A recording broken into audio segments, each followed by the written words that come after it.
Sebenarnya dalam agama kita tuh menyampaikan ketidaknyamanan kita sama orang yang membuat kita nggak nyaman. Supaya kita belajar percaya sama dia. Itu bukan hanya boleh sih, itu perlu. Karena itu salah satu aspek dakwah dalam Islam. Karena kadang-kadang gini loh Bib, kita udah belajar untuk memaafkan. Ternyata orang itu masih marah sama kita. Iya.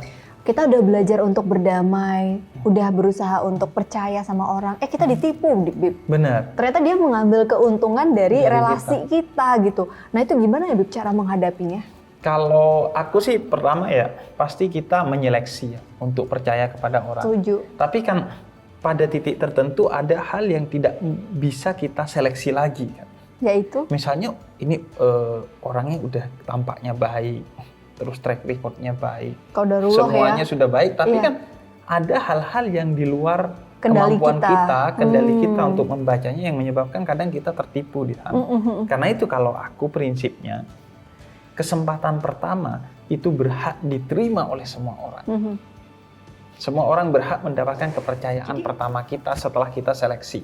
Jadi itu adalah salah satu cara kita untuk bisa belajar percaya itu tanpa judgement dulu ke semua orang. Semua orang berhak untuk menerima kepercayaan kita di awal. Lalu? Nah, kepercayaan atau kesempatan kedua itu diberikan kepada orang yang kita sudah pastikan bahwa dia telah menyelesaikan masalahnya dengan kita. Artinya dia sudah berbenah. Nah, ketika dia sudah bisa membuktikan bahwa dirinya sudah berbenah, maka kita wajib untuk memberikan kesempatan kedua lagi kepada dia. Kesempatan kedua ini yang menurut aku juga harus kita latih ya, Bib, untuk kita percaya sama orang lain. Benar. Kadang nggak mudah ya. Nggak mudah ya kan, karena bahkan aku sering mengalaminya. Kepercayaan kedua itu jauh lebih kokoh dari kepercayaan pertama. Misalnya ya, karena bisa jadi kepercayaan pertama itu hilang karena hal-hal yang sifatnya kesalahpahaman. Betul, miskomunikasi. Iya. Atau mungkin kehilafan. Iya. Kayak aku sama temen, sama rekan kerja aku. Kadang itu yang kedua justru yang lebih paten tuh, Mbak Hana.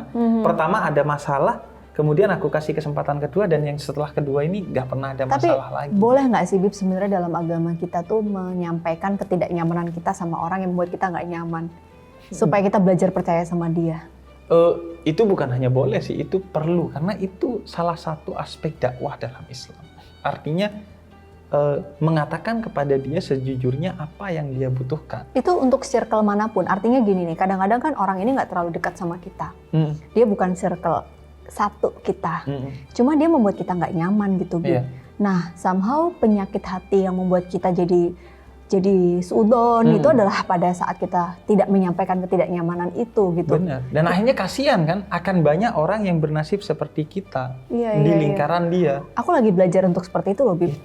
Dan itu nggak enak, nggak mudah, dan kadang-kadang kita jatuhnya mendapatkan perlakuan yang nggak nyaman dari orang tersebut. Benar. Karena gini, Mbak Hana, kata Sayyidina Ali bin Abi Thalib ya, kita dituntut untuk menyampaikan apa yang perlu orang dengar, bukan apa yang ingin dia dengar.